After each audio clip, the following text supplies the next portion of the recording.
Howdy, y'all. Welcome to another. What? Missing something wrong? No, but you're like jumping it. Go ahead. Oh, okay. Howdy, y'all. Welcome to another episode of an Unstoppable here at a Contagious Smile with the lovely Victoria and myself, Michael. Hi, Victoria. Hi, Michael. It's your show. No, Have at it, horse. why gotta be a horse? Would you rather be a heifer? You called me that too. Okay. Well, let's go, heifer. How about wife? Oh, Love my okay. life. Okay. Soulmate. Forgive me. Yeah. So we had quite the busy week. Yes, we have. We've had family in town. Our awesome niece. She's hilarious. Who has been pranking the shit out of you? I'm still removing some of those pranks from my truck. I'm sorry, from what? From our truck. Oh, okay. They got fake bird poop that you mix with water and bathed our truck in it. It was pretty doggone funny. Then she goes and puts clear tape everywhere for my husband to walk through multiple times in multiple locations. Do you know where? The bedroom, the bathroom, the truck handles. I couldn't get in the truck. What? All the truck handles on our truck. The van had tape on it also. And she taped your man cave refrigerator handles together. That's right. My beer was locked up. That's a big no-no. That's hilarious. I mean, come on, it's funny. And then they stickered the shit out of our truck. And they stickered the shit out of everywhere else. Yes, there are stickers everywhere. That says for rectal use only. Because, dun-da, Michael finally gets his colonoscopy this week. Wow. Hey, a lot of things to squirt about. And we had a birthday. Our precious baby girl. I look at her and I still see that sweet little baby, that sweet little girl who stole my heart before she was even here. The one that I still have the text message Michael sent me when she was first born saying, "This world's not prepared for two of you beautiful girls. I was not prepared to see what a beautiful little shit." And of course I have the text from all that time ago. We did a scavenger hunt for her birthday. She's really very smart. Yes. She gets that from me. But I mean, we did little riddles, and then she had to guess the gift, and we did like gag gifts. They were like really cute little dollar gifts or whatever, wrapped up, and she had to find them, and then guess what they were. And she's hilarious. Like, the kid doesn't miss a beat, literally. And then she was just having the best time. I love to see her smile and just be happy. Life's too short not to be happy. I mean, it really is. You should cherish every moment. And then you think about, like, just other shit that's going on, and you just want to be like, why? Why do people, here's a question, besides we need the redneck word of the week. Why do people make a mountain out of a molehill? A mo? A molehill. What's a molehill? What is a molehill, Sir Michael? Are you trying to say mole? Are you trying to correct my English? What's aluminum foil? You just said it. Aluminum foil. It's not foil. It is foil. It's foil. Everybody knows it's foil. Foil. Just like you put oil in your truck. So why do people make a mountain out of a molehill? What? Give me an example. Why would someone lie profusely about the endangerment of another when it's absolutely incorrect? They're embarrassed about their own incompetence. They try to bully, perhaps. But then why do they only come around when they need something? No, because they're freaking lazy. They don't want to work for it themselves. They want what other people have. So jealousy, envy. But that doesn't make it right to like forget about other people and other things that are important to others. Yeah, it does not. So what is your number one pet peeve about this? Cutting toenails in the bedroom. Oh my God. Be more specific. What? Okay, let's just generality. What is your number one pet? Cutting toenails in the house. Number two. Wearing your breeches down to your ankles. Do you know why people do that? I know where it started from. Where did it start from? In prison. Why?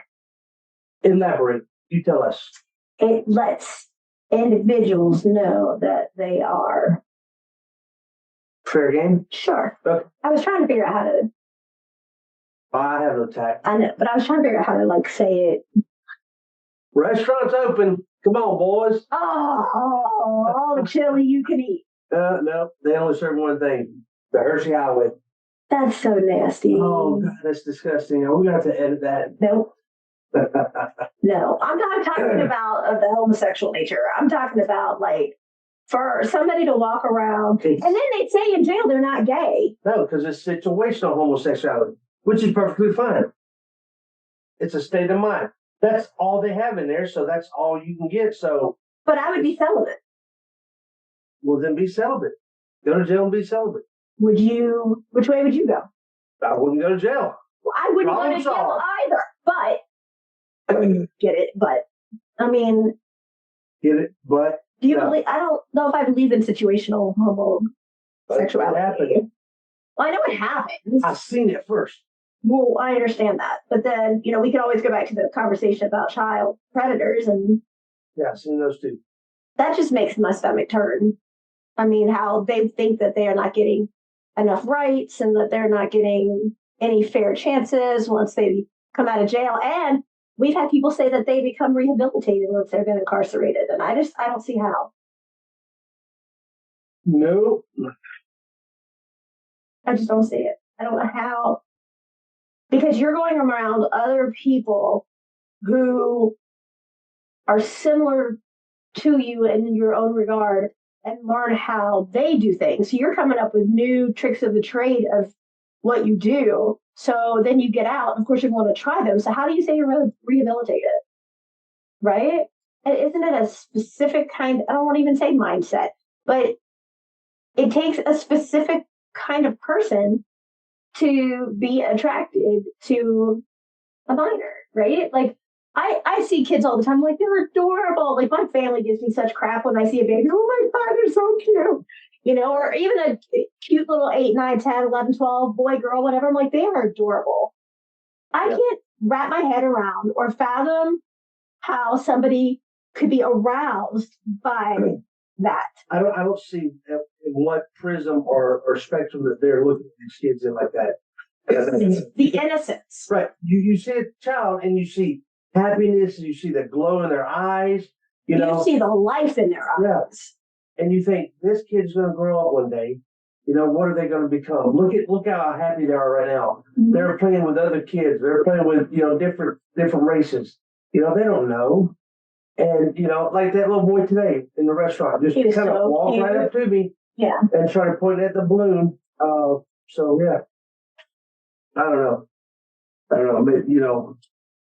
they say that people are born into their sexuality. It's not developed. And, like racism, when we're kids, like I never saw skin color. I saw person, I never saw, and there are, I don't care what color your skin is or your ethnicity, there is trash in every, what do you want to call it, combination you can come up with. I don't care if you're talking white, black, Hispanic, Latino, Asian, Filipino, Korean. No matter what you come up with, there are fantastic people in that genre, in that group, and then there is complete and utter trash in that group. It's not gender or racist specific. It's in general. Just, I know you're about to bring up Kamala Harris. I already see it in your face. No, I'm not. I don't want to step on too many toes. How are you going to step on any toes? She won't even do a damn. She's just dumb. Y'all, I'm a redneck and I don't speak very well, but she refuses to take questions from the media. Now, let's be general and let's just say this. If Kamala Harris, which she never would, was a Republican, if she was, which she doesn't and never would be. In general, we're talking about the person, not the party. How can an individual expect to take office of presidency and never answer questions from the media? How do you do that? That's for my phone. You don't. I mean, how do you do that? Because you have to talk. You have to, explain stuff. And so, I don't know. She's just, I don't know. I don't like politics. I don't get into it. I mean, I'm not into politics either, but I want to know what's going on in our country, and what's happening. I mean, that's kind of an important thing, I would think, like, the whole, like, Trump attempt assassination thing. If he had not turned his head, the trajectory of that bullet would have gone straight through his skull. He had turned his head because somebody grabbed his attention for something. But now they're playing all this different video from the officers and Secret Service cameras, and there were officers that were pitching a fit that there was only one building that had a clear line of sight from where the former president, would be speaking, and it had no coverage on it. And they showed a video of everybody setting up the podium and, Secret Service walking it. And you see the individual, if you will, with his gun case and everything, walk right behind it, and nobody stops him. Nobody questions him, nothing. And he goes up there, and people saw him prior to the shooting, and, like, they were not given the green light.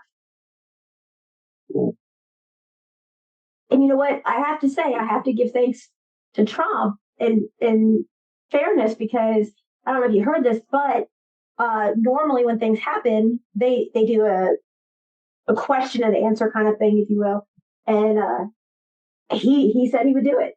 And he went and sat down with the Secret Service. They asked him a bunch of questions. He answered everything. And he thanked them for still, putting their life on the line in whatever faction you want to say that they did. But he still thanked them, which is pretty honorable when you look at it. And, they have all these videos out and they say Trump's this horrible person or whatever. I saw a fantastic video. I forwarded it to you, where Trump was playing on a golf course somewhere. And this individual's young man, I'm not going to spectate this is but he's in a wheelchair. And they drove 40 hours just to get their eyes on Trump, just to see him. And former President Trump saw them, and he stops the golf cart and he gets out and he says, "What a good looking young man this is." And he carries on a conversation with him. And then he gets out, meets the family, and takes pictures with them. I mean, yes, they show everybody doing horrific things. They make horrible references to Trump. Okay, why don't you make horrible references to Kamala and the fact that she says, "I'm woken, by the way, I'm woken." And then she doesn't answer any questions from the media, and everything is, "I'm woken." And people can judge me about it if they want. That's fine. I am not for a gender or a race. I'm for a person who is best for our country. Purposely, and this is how I stand. But she says the same thing if she does speak, and I've watched her speak, if you will, but she does speak, and it's not eloquently, she doesn't come across unbelievably intelligent. I'll say that. I've heard and watched videos of judges that have seen her and say that she's not altogether there. She's very promiscuous, and she wears, very promiscuous clothing, and she's very flirtatious and whatever. And that's speculation. I haven't seen it, but that's what I've heard. But she comes across not very articulate. And every time I've ever seen her try to rally at a different state, she's like, this is the state that leads us to the White House. And it's every freaking time. Every time it's like, there's going to be some media coverage because you won't talk to them that they're going to show. And it's the same words. I mean, I guess she doesn't have to remember anything except what state she's in, because she'll say, this is the way to the White House is through the state of, I'm waiting on her to call a state by a different name. Like, I'm not in Florida. I'm in Seattle, but she's in Florida. Like, this is just how she comes across. And, then she made a statement that they don't want celebrities endorsing them. Like, that's the newest thing, right?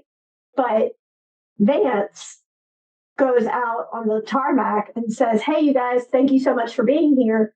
They just wanted to get a picture of Kamala getting off Air Force One. But Vance comes out and goes, I'm really sorry that she won't answer any questions for you. But, maybe I can answer a few while you wait. And he took that time, and then he thanked them for coming out. And you know what? That still shows a little class, I mean, he's not trying to step on her toes when she started to get out. He stopped and walked off. It's her, whatever, let her have it. But I mean, that's still more of an honorable thing to do. So I am just dumbfounded and floored that out of all the Democrats in this country, that Kamala Harris got the endorsement. Yeah, we're in trouble. I just can't believe that she's still leading after all the stupid shit she's been saying. They're saying in the media that she's Hillary Clinton 3.0, and that's me quoting what they said. I mean, is that a compliment? No. Or a slap against Hillary?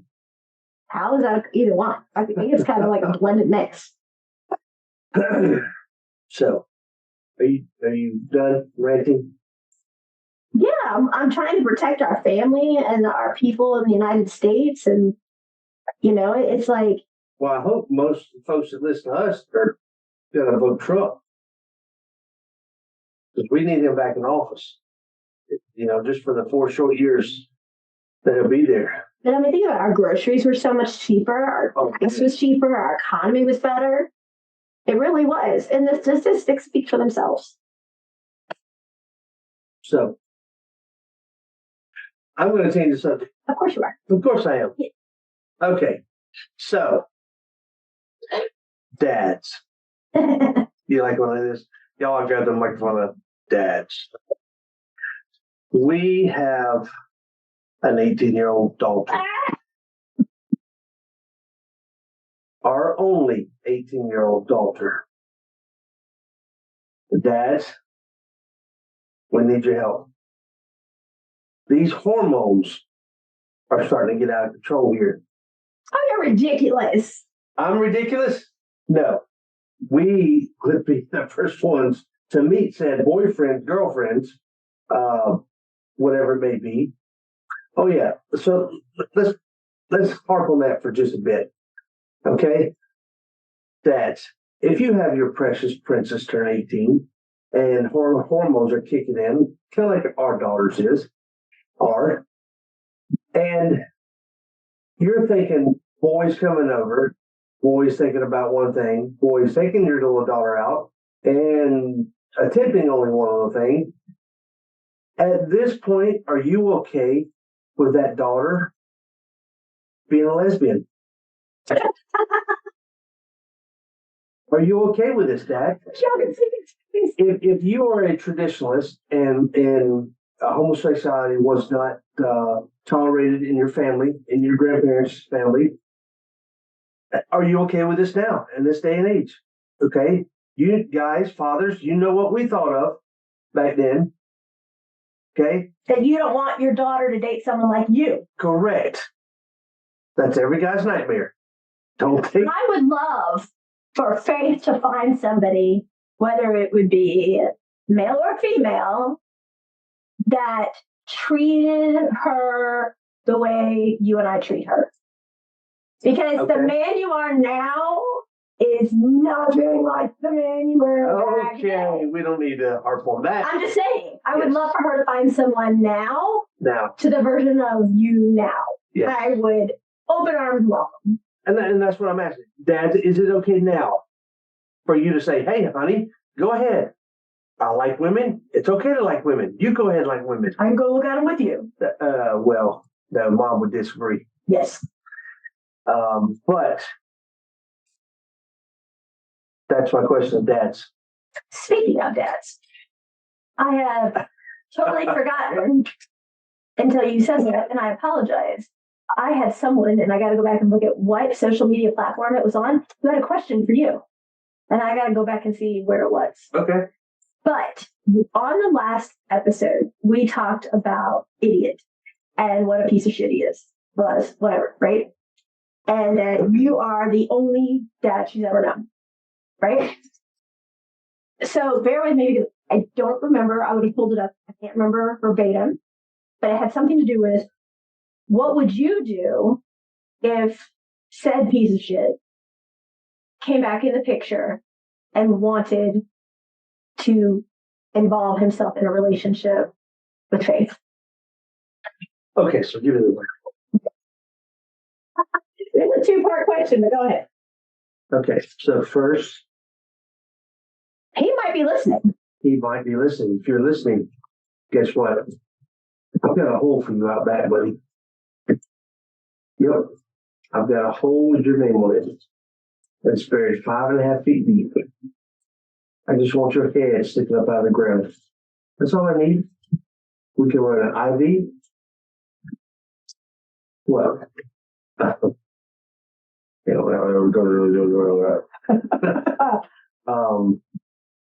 I spilling the beans too much? Well, you don't want anybody to take it as a threat. Oh, no.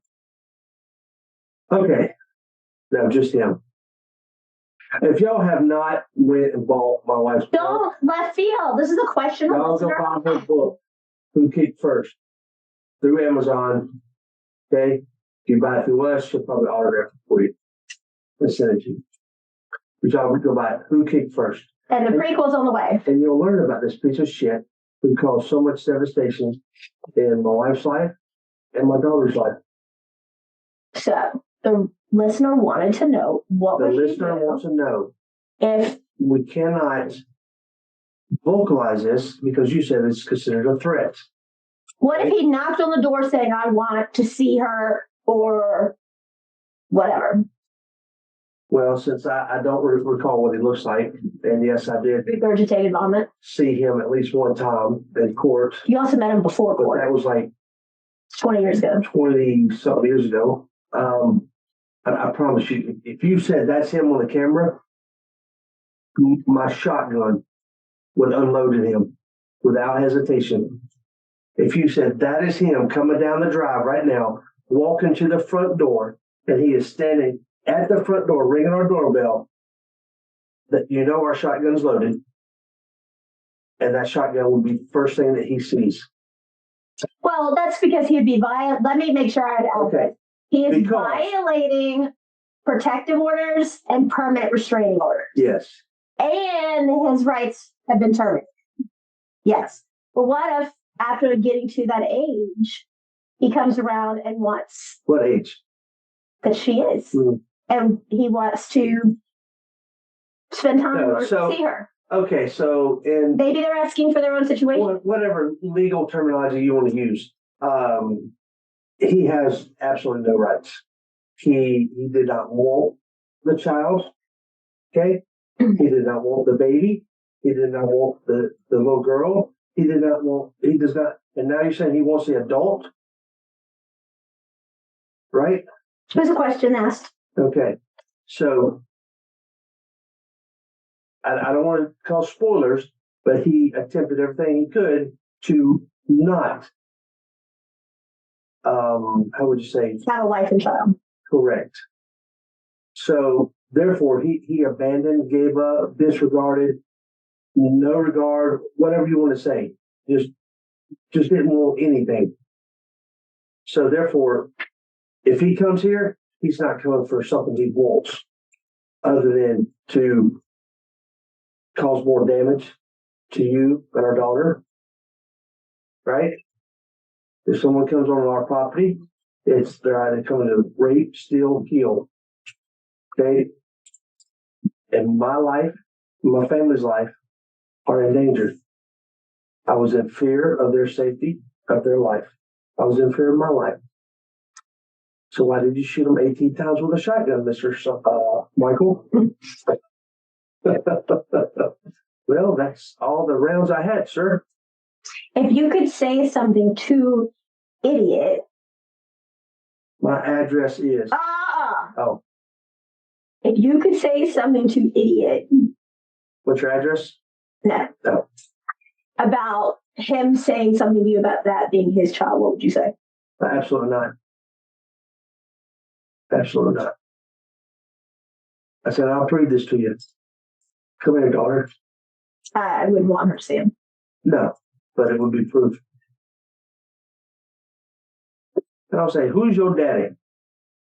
Oh, you can't say it like that? No. Okay. The other question, part of the question is, how as a father would you react if you found out that they were in contact with each other and you didn't know about it at first? Something along that line.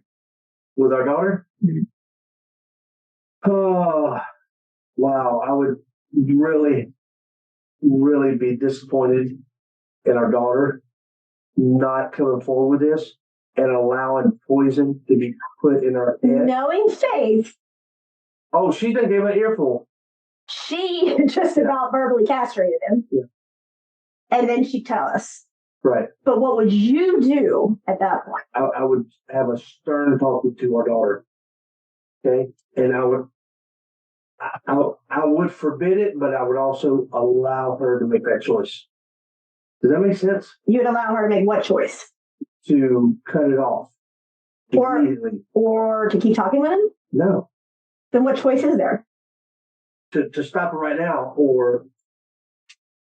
That's not a choice. That's not an option. Options are two different things. That's the same thing. It's a choice. No, it's not. She either continues to talk to him or doesn't. That's a choice. Hey, this is your choice. Stop talking. Or stop communicating. Would you communicate with him at that point? No. I get his number? No.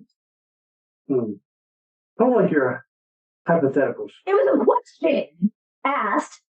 I gotta just look and see what platform it was on. Maybe that our listener was in the same situation. What would you do if you found out that somebody who is a really bad piece of shit? So, and I'm trying to think like, so, somebody else would, I don't know. Guys, gals, this piece of shit really did a lot of damage to my wife and my daughter and hurt them both so much. And I'm not giving him credit, okay? But for our daughter to be in contact with that thing would just it would crush my heart so much and so much disappointment because, okay, there may be one sentimental value in your head thinking, oh, I want to reach out to my real biological, father, whatever. He's still my dad.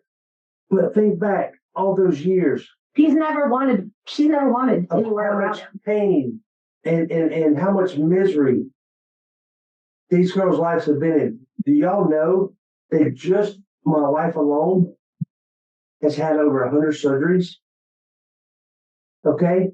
Faith has had half that. She reached a milestone, 50 surgeries. Is that normal? It's not normal, y'all. It's because of these monsters that think beating women and taking drugs to prevent pregnancies and doing whatever to their significant other is okay. So then why do you think he was afraid of me after I gave birth? Because you could whip their ass. I would just ask the concrete blocks you broke. The national championship martial arts tournaments you competed in. But he openly said, the reason I started beating her what I did is because she was pregnant. Because he knew that if he had touched me when I wasn't pregnant, I would not have stayed and I would have fought back.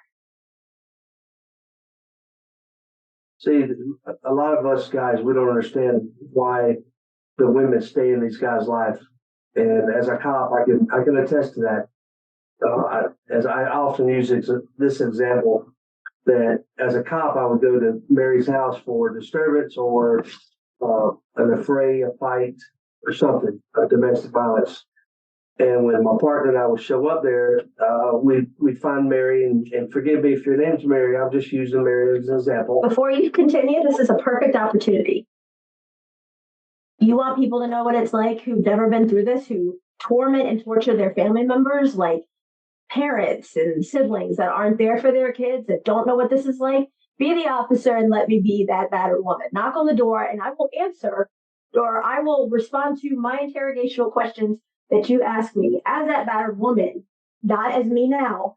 And they will see what it's really like. They need a reality because they're not there when this happens. They're not there to see what their daughter, their sister, their brother, whoever it is, go through. And so instead of supporting and helping, what they do instead is cut them down at their lowest. They aren't supportive. You should have stayed. Why didn't you leave? Why did you stay? I would never let this happen to me. I would never let somebody raise a hand to me, blah, blah, blah, blah. They don't know what it's like at that moment. So interrogate me, be the officer, let them hear what it's like. And I've been that person. I've had the officer there time and time again who turned their head and said, hey, he's one of ours. So, let her go. And nothing happened to him. I mean, he killed a dog. He killed his dad. I mean, let's just keep going down the line. And nothing ever happened. He broke my face in front of his command. What did they do? Not a damn thing. So let this be an awareness opportunity for people to see what to do. Go. Well, y'all, she's fired up right now. Because if it helps one person, it's worth it.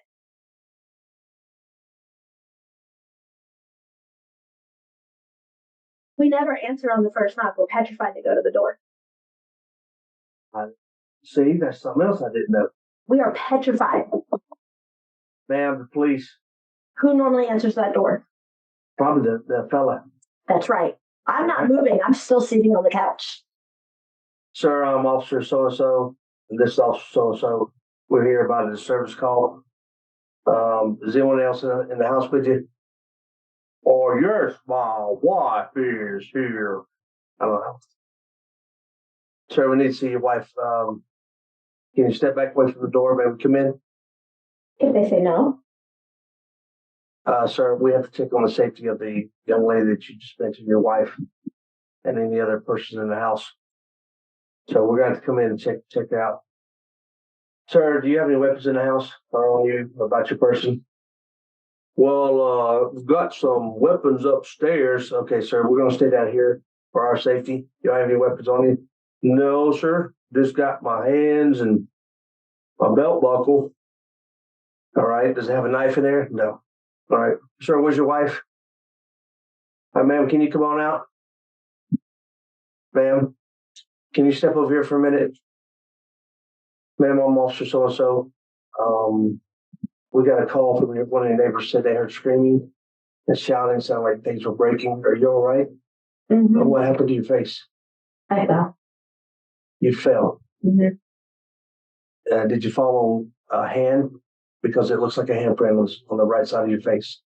My husband tried to catch me. Your husband tried to catch you. Is this your husband right here behind me? Talk to my other partner? Yes. And there's a spot on your left arm and right arm on the inside. It appears to be a thumbprint in the form of a bruise. What happened there? He tried to catch me by my arms. And he has a third arm for your face? I fell multiple times. Okay. I see. And can you tell me how you busted your lip? I hit the table when I fell. Okay. And what's your name? Susie. Susie. Have we been out here before, Susie? Maybe. Okay. Do you have a driver's license? I do, but he has it. He won't let me have it. Okay. My partner's probably going to get them and run them, and we'll find out how many times we've been here in the past. Susie, do you need medical attention? No. Susie, I think you need medical attention. I'm starting to see a yellow bruise around your neck. Did something happen to your neck? Had to when I fell. Susie, how many times did you fall? At least 2. Susie, what are you not telling me? Nothing. I need to go be next to my husband. He's speaking to my other officer right now. Yeah, I know, but I can't just sit here. Susie, can I see your hands for a minute? I would hope that you would. Well, I need to see your fingers in particular. Why? There's some claw marks on your husband's face. I just want to know how they got there. I tried to grab hold of him when I was falling. I see. So, how did the coffee table get busted up? That's what I fell into. You fell. Okay. You have any children here? No. Any animals? Not anymore. And how many guns do your husband have? More than I know of. Okay. Susie, I'm going to go ahead and tell you right now, just from the totality of circumstances that I see. You're going to arrest me? No, ma'am. I'm going to arrest your husband. That's not what normally happens. Well, I'm going to have to talk with my partner, and we're going to detain your husband and probably place him under arrest. They'll just come home and get mad again. And my suggestion, Susie, is that you pack your bags, your belongings. Why do I have to leave? While he's incarcerated. I don't have anywhere to go. Well, he knows where this house is. Okay, but I don't have anywhere to go. I don't have any money. Well, go to the bank. I can't. He has all the cards. So then what? Where do I go? You don't have a friend you call? But I can't live there forever. Why do I have to leave when he's the bad one? Well, when he gets out, I'm sure he's going to be quite upset. Right. And we know how these things go. No. How do they go? He's going to take it all out on you again. You don't think you guys being here, he's not going to take it out on me the minute you leave? Well, we're going to take him away tonight. He'll make bail tonight. He'll come home tonight. Susie, you've got to find a place to go. You've got to get away from this. I have no money. He won't let me work. I have nowhere to go. Well, I've got some numbers, some shelters around here. So I have to go to a shelter, and he gets to stay in the home that I give and make for him. Why is that fair? How is that fair? It's not fair. Well, then send him to a shelter. We are. It's called jail tonight. Then he gets out. Because we're going to press charges. But then he gets out. Because I assume you're not going to press charges, are you? No. Exactly.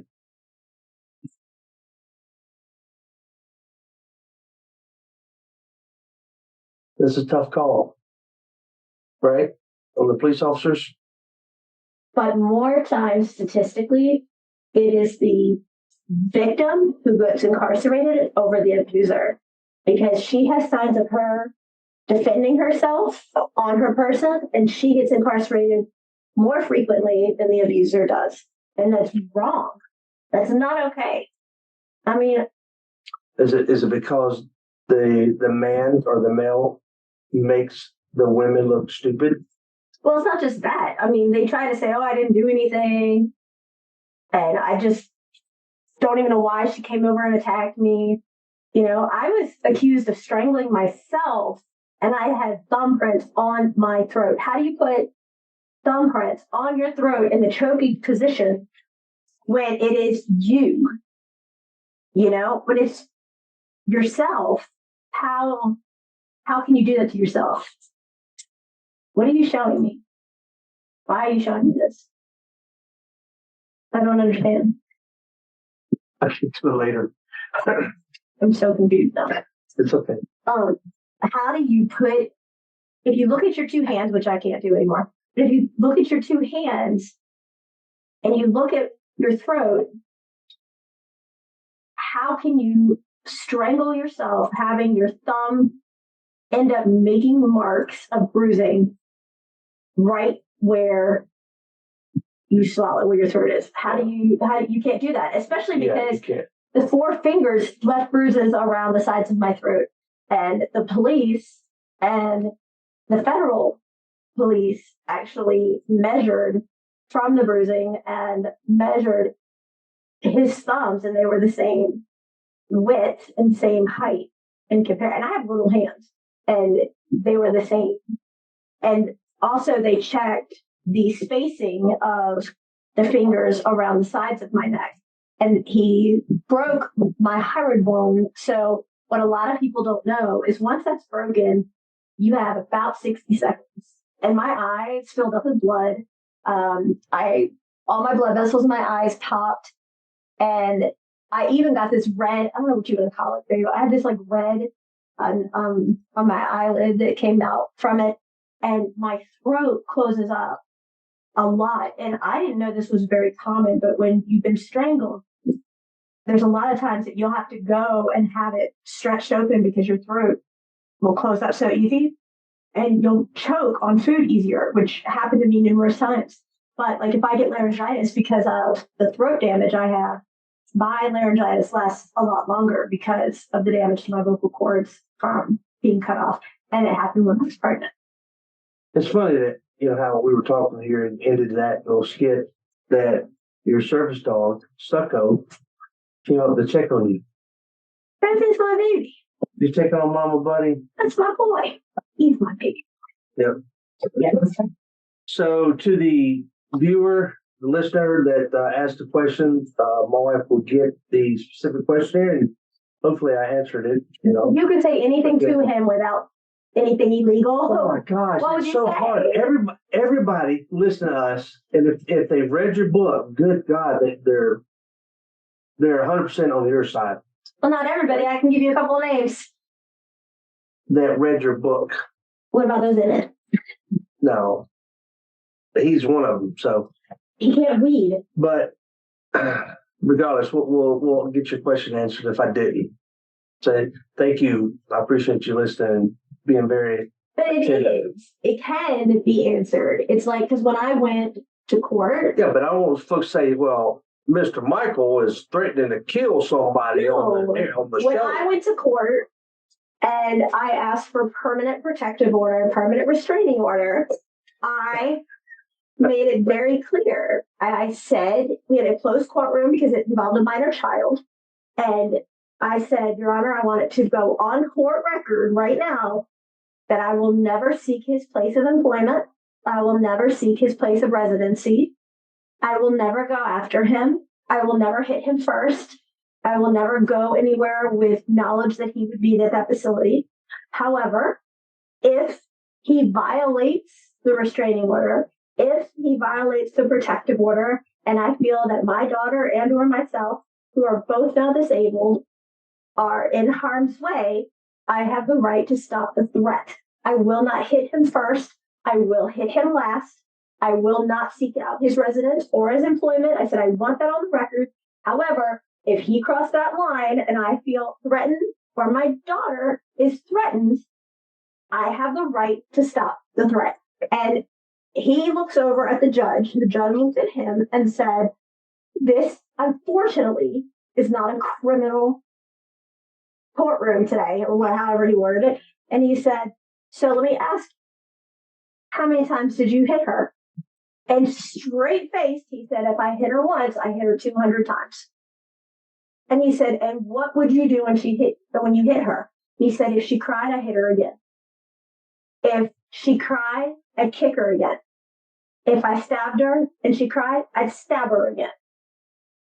And he said, do you know that when you're an alcoholic, if you want to get drunk, you have to drink more?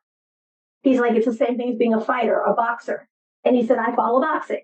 That's what the judge said. He said, so for that boxer to go up in category or whatever it is for his tournaments, he has to get stronger and stronger against his opponent. So he said, so you basically trained her to tolerate everything that you've done. And he said, outside of pulling the trigger, there's nothing you can't come up with that I haven't done to her. And he said, you have taught her to handle your hand. And he was like, yes. And I said, Your Honor, I will never hit him first. I just want that on the record. Life is too short. I want to spend it with my daughter, not his, never was, 100% only mine. That's my child. And if I feel our life is in danger, I will stop the threat. And he looks over at him and he says, you just got an overview of what will happen if you cross that line. If you cross that line and you violate your restraining order or a criminal trespass order and you hit her, she's going to kill you and get away with it. And that is what the judge said. He looked at that judge and said, I want a restraining order against her. And I looked at the judge in complete disbelief. And I just looked over and I was like, what? And the judge said to me, said my name and said, I want you to stand there for just a minute and use this as a stepping stone in the first part of your healing. Because he just admitted he's scared of you. Yep. And he's afraid of what you will do. And I said, are you kidding me? And he said, that is what he's asking for. And he openly admitted he never hit me until I was pregnant because he was afraid of what I would do. He threw all my martial art training and all that other stuff out there, and he told the judge I made a deal with him that I wouldn't fight him back as long as he didn't hit my stomach. Because the first thing you ever learn, even in law enforcement, when you went to the academy, is you de-escalate the situation. Well, when you have a son of a bitch straddling over you in your sleep and punching you in the face, telling you to wake the F up, bitch, I'm thirsty, go get me something to drink, you know that you're not going to de-escalate that situation at that moment. When you're left on the side of a 2-lane highway in the middle of the night without slippers on and you're pregnant and you're walking down the dark interstate by yourself hoping some 18-wheeler picks you up because it couldn't be worse than what you're already in, that is a situation you cannot de-escalate at that moment. So as soon as I wasn't pregnant anymore, everything changed. And everything changed quickly. So I think I made my point very clear. And I still stand by that. I don't go anywhere near where he is. I don't go anywhere near where he works or where he lives or anything like that. He changes his appearance all the time. Constantly changes his appearance. And at one point, I knew where he was and checked on it maybe every month. And then I checked on it maybe every 6 months and maybe once a year. And, am I afraid of him? No, absolutely not. I am not. Our home has everything from 3 big dogs to 20 cameras that record every leaf falling in the neighborhood in the driveway. I just saw another one yesterday. To motion sensors, to window alarms, to alarms, to lights, because we work with special needs and we work with survivors of abuse, and we have had them here and we want them to be comfortable and feel safe. Not to mention my husband, I will never admit this anywhere else again. So if you want to take this clip and keep it, only on paper, he was like the top shooter of like everywhere. Went back in the day, he was the best shooter in that competition. He was the best. He can shoot. I'll give him that. He can shoot. And, he and I both carry everywhere we go. And am I scared of him? No, not even 1%. I'm not. So here's the hard thing.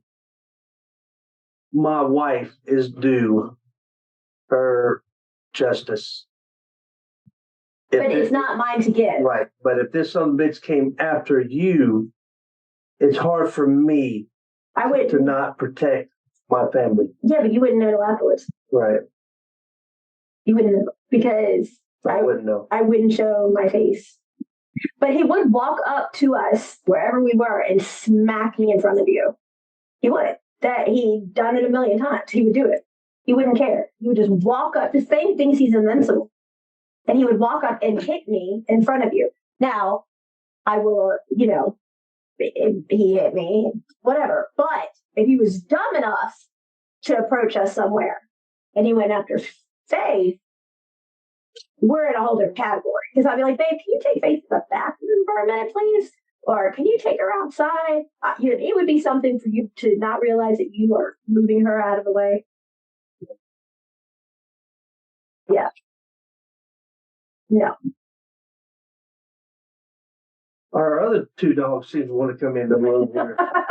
They're banging on the door. I just think it's a coward. I mean, how you go to bed at night and get up in the morning and look yourself in the mirror, knowing that you harm women and children, that just shocks me.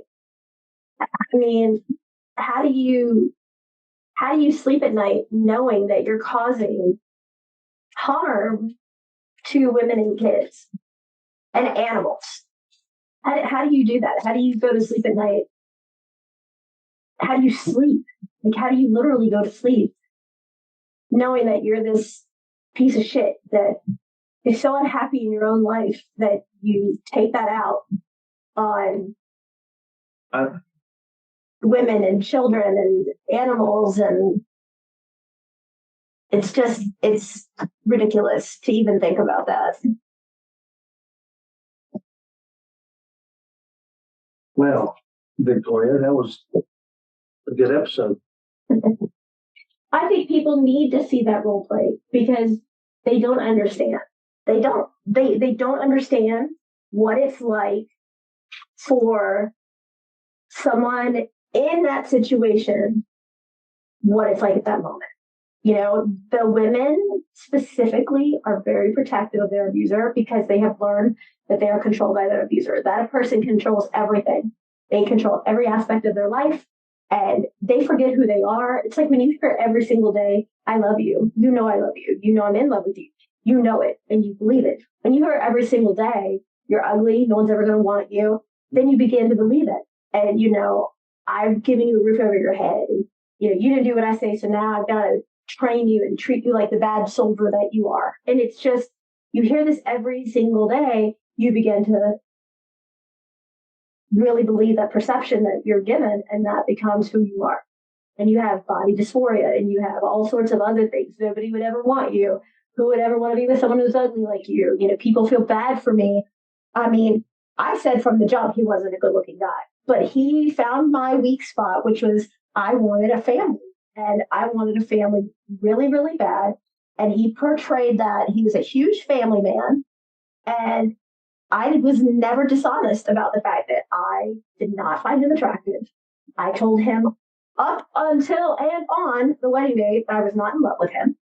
He said, you're just still hung up on, well, you. I was still hung up on Michael. And I didn't deny it. He said, you will. Just let the guard down, let the walls down, and you'll fall in love with me. And da-da-da-da.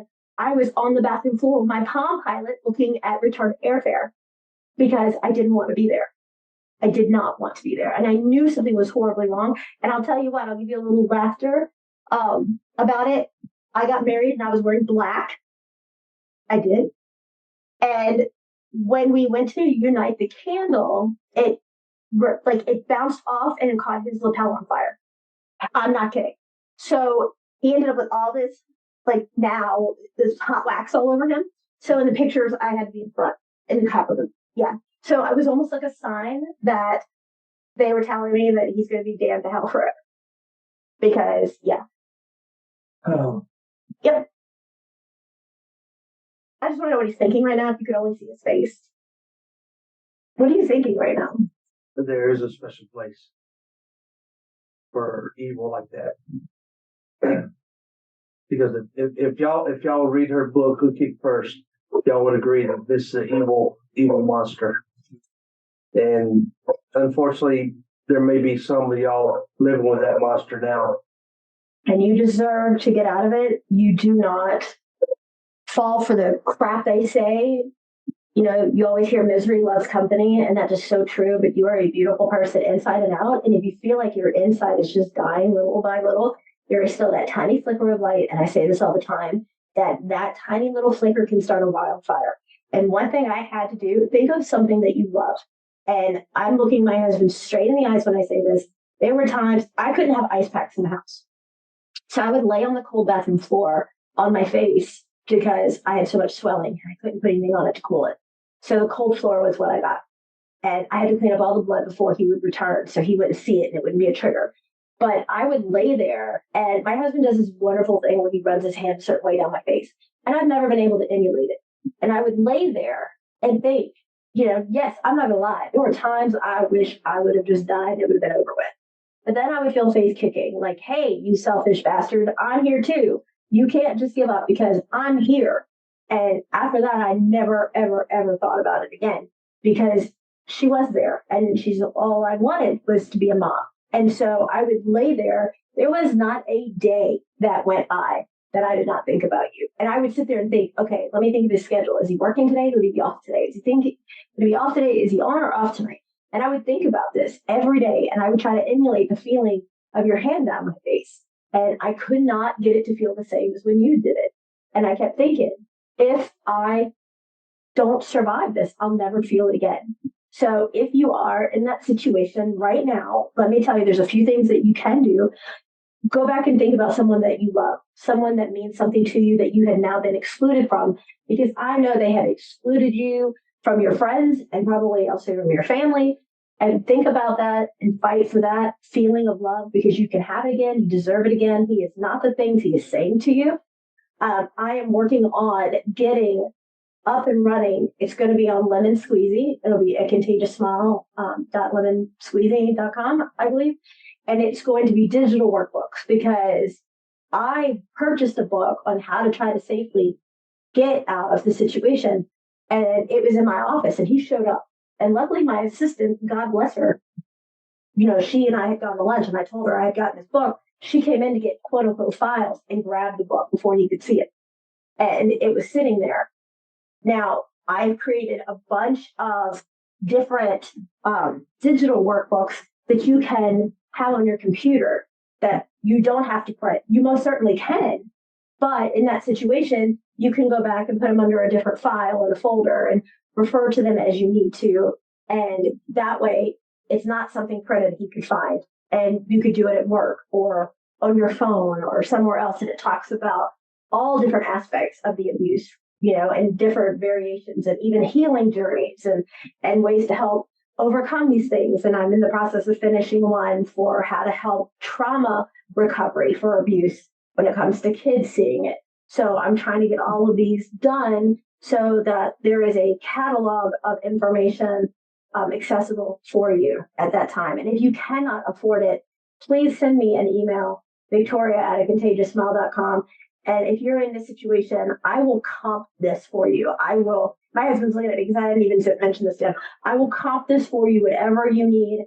I am there to talk, to listen, to vent, to cry, to hold your hand, to listen, give you a lending ear, help you prepare documents, whatever it is you need. You are not alone. I don't ever want anyone to feel that way again. If you go on the site and you say, I really need this, but he watches every penny, I can't spend on, reach out to me and I will give it to you. I will give this to you, because no amount of money is worth your life. And I will help every way that I can. I'm going to be quiet now because my husband has this look on his face that I love you. Okay, honey. You're doing great, babe. Doing absolutely great. And guys, you are beautiful too. What? You mentioned you are out there that are beautiful. You were specifically speaking generally to the women. I'm speaking to anyone. But there are beautiful guys out there that are being abused by their partners, even by women. Yes, I was going to say especially by women, but I'm prone to being with women. I've never abused you. No, not you. Others. And guys, you don't have to take it, okay? So what you can do is use, because we know that if we speak up as men, it's going to be an argument. And that's what a lot of us try to avoid, another argument. Because that nagging, and don't take this wrong way, babe, the nagging, the endless, the ceaseless ending of their just yammering and just jaw-jacking and just putting us down and disrespecting us and telling us, what kind of trash we are and how stupid we are. And, it's their money and all this. Very important. Okay. You had that before. 100% transparency. Have I done any of those things to you? No. Let me explain why I say that. Because I want everyone to hear from you as a man. I appreciate you being so forthcoming and saying this, is that you can be in the gates of hell. You can be where you are right now and think you're not worth loving and think that you're a piece of crap, because that's what you're hearing every single day. But I'm sitting here looking at the love of my life that I knew the night I met him. It's my soulmate. And no matter what we went through, I knew that I would have that feeling of that hand on my face again, and you were worth fighting for. And you can find your soulmate, not mine, because he is off the record. But other than him, you can find your significant other. It's worth fighting for, because I wouldn't trade it for a thing. And even though where you are right now, I have been, and you want to give up and you don't think you're worth it, let me tell you, you absolutely are. And you can be with someone who is not abusive. That's why I wanted him to tell you. He has been with abusive exes, and I don't want to put words in his mouth, but I think it's fair to say I have not ever abused him. Right. So, okay, go ahead now that didn't. I love this one with y'all. We're always on the same page. But y'all, if you know it's going to be an argument coming, go ahead and speak up. Tell that woman this is it. Okay? Tell them this is it. If you're threatening to leave me, then go ahead and leave. Pack your bags and leave. Or better yet, I'll leave. Okay? Then you know that argument's coming. Use that fuel. Continue that road. Hey, I'm leaving. That's it. I'm packing my stuff. I'm leaving. I don't need this. Okay? I'm not going to sit here and take this foolishness every day. I work 12, 16 hours a day. I come home. I can't even have money. I have to get an allowance from you. You know, I get eggs and beans for dinner. And most of the time I have to make my own PB&J. You know, the house is a mess and you're spending all our money. Or I guess it's your money now, since I go out and work for it, and that's all I do. And I'm the slob. I'm the piece of shit. You know? So, guys, y'all can walk away. I promise you, you can do 1,000 times better. Okay? There is a soulmate out there for you. Okay? I know it's hard to believe that, but once you slide down that rainbow in that pot of gold, and there you are, standing there looking at your soulmate, you'll say, damn, that guy was right. He was a crazy redneck, but he was right. This is the love of my life. Y'all know we stare at each other every day that we do these podcasts. Most of the time I hold her hand, but we just stare at each other's eyes when we talk. We do it even when we're not podcasting. Mm-hmm. Sit beside each other. Now, there are times when I do sit beside our daughter, Faith. But we're still like footsying under the table. Or she, something has happened, something transpired, like, after surgeries, she wants a little bit more attention. But she's adorable because she takes your arm and my arm. And you know what's really sweet is when we go somewhere, if she catches people eyeing my nub, she puts it under her arm and proudly walks beside me. And she'll be like, what are you looking at? And that is just my girl. That's my baby. And, So I'll take this out. I think we've been long-winded tonight. I don't know what time we started, but thank you all for listening to another episode of The Contagious Smiles, Unstoppable, with our beautiful, sexy vixen, one-arm bandit wife. Metal wife. Metal. She's titanium. Oh, isn't that a song? It is. So continue to reach out to us and follow us on everything. I don't know how many platforms we're on now. Everything. My wife keeps going up and up. And look for her book and her new book coming out. This month. You can type her name, Victoria Curate, on Amazon or anywhere, and you'll see a plethora of books. And then anywhere you listen to your podcast, we're there. And please visit our website at contagiousmile.com and peruse everything, every tab, every click, every button. And share us with people. And share, yes, share. Because there's someone out there, your next door neighbor, someone in your family is being abused right now. To think, mom, grandma, daughter, sister, one of the four. Right. So just share the website. They talk to us. It's confidential. I have a support group. It's confidential. I vet every person. And you're safe. You have to know you have a safe place to go to talk, to be heard. You have that with us. Share your name, or location. If y'all come on our show and want to be a guest speaker, an interviewee, or maybe y'all want to interview us, reach out to us. You can contact us at the bottom of our webpage. We'll get back to you. So thank y'all for listening. Be sure to check out her books and my daughter's book, our daughter's books. They're also on Amazon. And what else? Look forward to your new book coming out, Mark, who's there. Yeah. And my sweet husband did the epilogue. I was in a mood that day. I almost got it right. Bye, y'all. Have a good night. Bye.